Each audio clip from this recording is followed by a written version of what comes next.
इन फसलों से लकतक भरे हुए खेतों में जब हम चलते हैं तो राष्ट्र कवि मैथिली शरण गुप्त याद आ जाते हैं कि बरसा रहा है रवि अनल भूतल तवासा जल रहा है, चल रही सनसन पवन तन से पसीना ढल रहा। देखो कृषक शोणित सुखाकर हल तथापि चला रहे, किस लोभ से इस आंच में वे निज शरीर जला रहे। और उनके श्रम बिंदुओं के प्रतिफल के स्वरूप ही हमको ये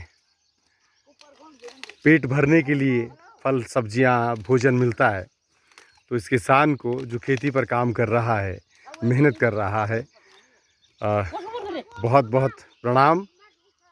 गांव की पगडंडियाँ और जले भुने से ये चीड़ के बन, लेकिन घूमने का मज़ा ही कुछ और है। अच्छा, मुझे लगता है घूमने का संबंध किसी सड़क से नहीं होता, किसी रास्ते से नहीं होता, इसका सीधा सा संबंध मन से होता है। तो बस यूं ही पौड़ी से श्रीनगर जाते समय हमारे मित्र गौड़ जी ने कहा कि देखते हैं यहाँ कुछ खेती बड़ी अच्छी है। एक गाड़ी वहाँ पर रुकी हुई मिली जिसमें कि सब्जी लोड हो रही थी। तो पता चला कि यहाँ पर नीचे कुछ खेत हैं और वो नेपाली मूल के कुछ परिवार उन खेतों को आबाद कर रहे हैं।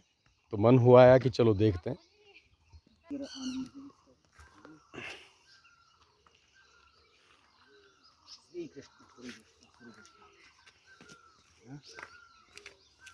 और ये सरकारी विद्यालय राधा बल्लभपुरम, तो नाम से लगता है कि हमारे पूर्व मुख्यमंत्री श्रीमान खंडूड़ी जी का ये क्षेत्र है, उन्हीं के गांव का नाम ये है राधा बल्लभपुरम।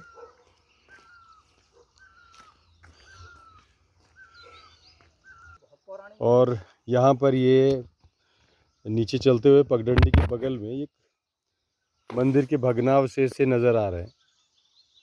हाँ, स्ट्रक्चर पूरी तरह से मंदिर का ही है, जिसके ऊपर से एक पेड़ उगाया है उसके गुंबद के आसपास से।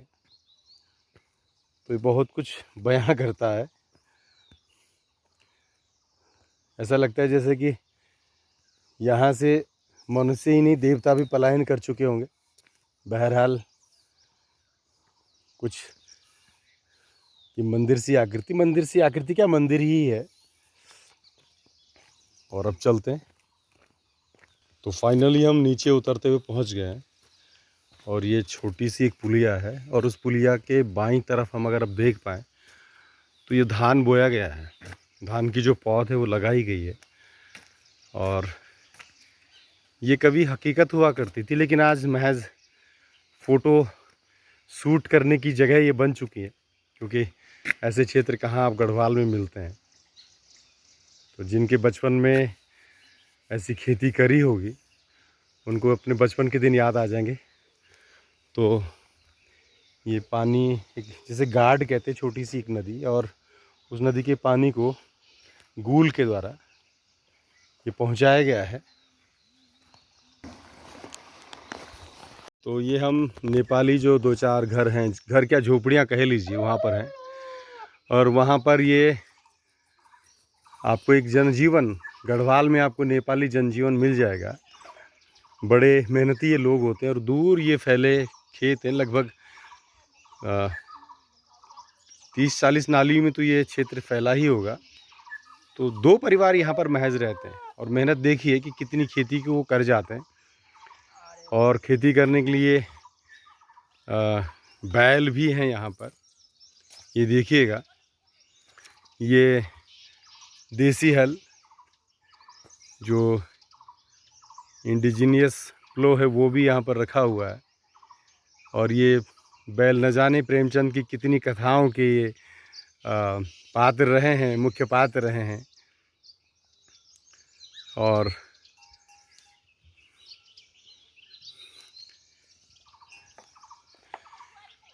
ये घास को बांधने के जो तरीके हैं, रखने के जो तरीके हैं वो हैं। और यहाँ पर खेतों में ये संभवतः इस खेत पर ये गोभी की जो फसल है वो काटी जा चुकी है। और शिमला मिर्च, और बीन्स, फ्रेंच बीन जो हैं उसकी ये खेती चल रही है। तो अपने आप में कई सवालों के जवाब मिल रहे हैं। एक तरफ गढ़वाल में खेती के प्रति मोहभंग इसलिए हो रहा है कि जो जंगली जानवर हैं, बंदर हैं, सूअर हैं, वो खेती को समाप्त कर जाते हैं, नष्ट कर जाते हैं, फसल को बर्बाद कर जाते हैं। और दूसरी तरफ ये लोग भी। तो ये ताज़ी ताज़ी हरी सब्जी राई की है, और ये धान है, बिल्कुल मूली है, भिंडी की नई नई पौध तैयार हो रही है।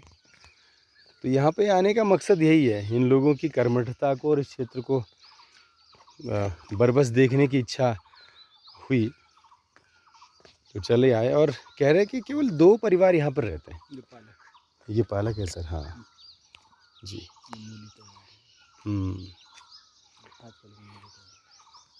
और ऊपर जब हम रास्ते से आ रहे थे तो वहाँ पे मक्का भी तैयार थी। मक्का के पौधे लगभग 1.5 फुट ऊपर तक हो चुके हैं, बढ़ चुके हैं। तो ये शिमला मिर्च है साहब, और बड़े, अगर मैं कुछ नज़दीक ले जाऊं अपने फ़ोन को तो ये आपको दिख जाएगी, एकदम से ताज़ी है इसकी रंगत और रंग। अगर आप देखें तो मेरे मित्र डॉक्टर गौड़ जी इसको दिखा रहे हैं। और अपने पुराने दिनों की याद आ गई, जब हम बचपन में खेतों में जाया करते थे। बेशक हमारी खेती इतनी उन्नत नहीं होती थी, क्योंकि हमें सिर्फ बोना और उस पर हल्का फुल्का निराई गुड़ाई के अलावा कुछ हमने देखा नहीं। ये लोग थोड़ा सा जानकार होते हैं और खेती को एक अच्छे तरीके से करते हैं। ये टमाटर उग रहे हैं।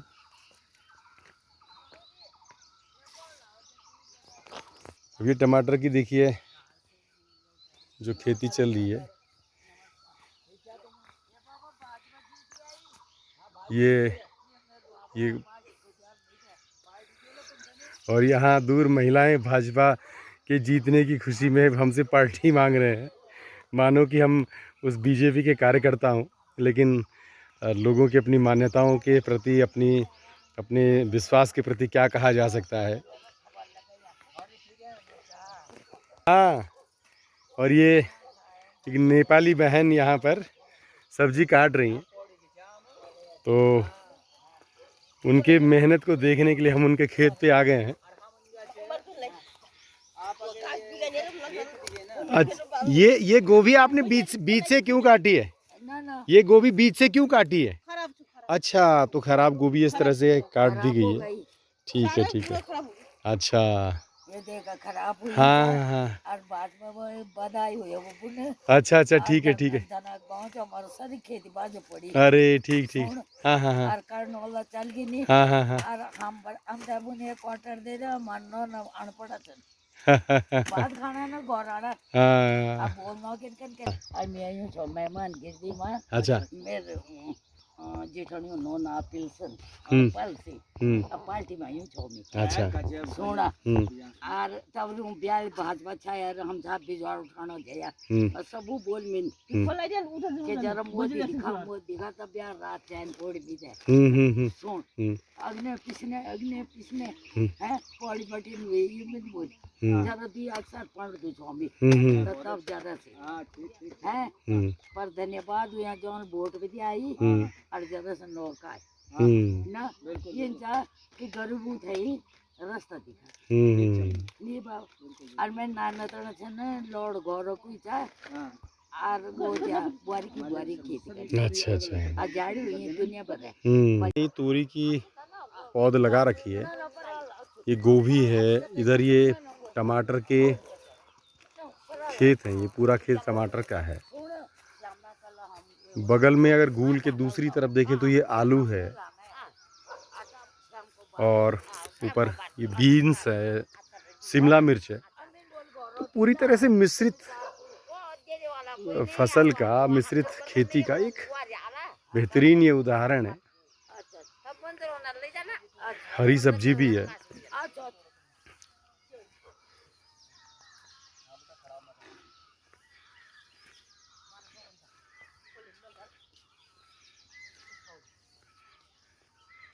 और ये नन्ही सी बालिका, इसका नाम सुनीता है और ये बड़ी मेहनती है। आजकल इसकी स्कूल की छुट्टियां हैं। हाँ, स्कूल की छुट्टियां हैं इसकी, इसलिए आजकल ये अपने माँ पिता के साथ हाथ बटाई कर रही है। डॉक्टर साहब टमाटर को तोड़ रहे हैं, अच्छी बात है।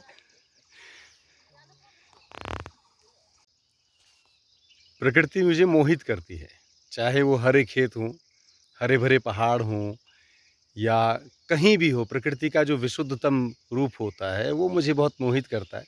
लिहाजा आज यहाँ पर होना मेरे लिए एक अनूठा अनुभव है और इस अनुभव को मैं शब्दों में अभिव्यक्त नहीं कर सकता हूँ। तो बस इसी हरितिमा के साथ आपको मैं छोड़े चलता हूँ। बहुत बहुत धन्यवाद आपका हमारे साथ बने रहने के लिए।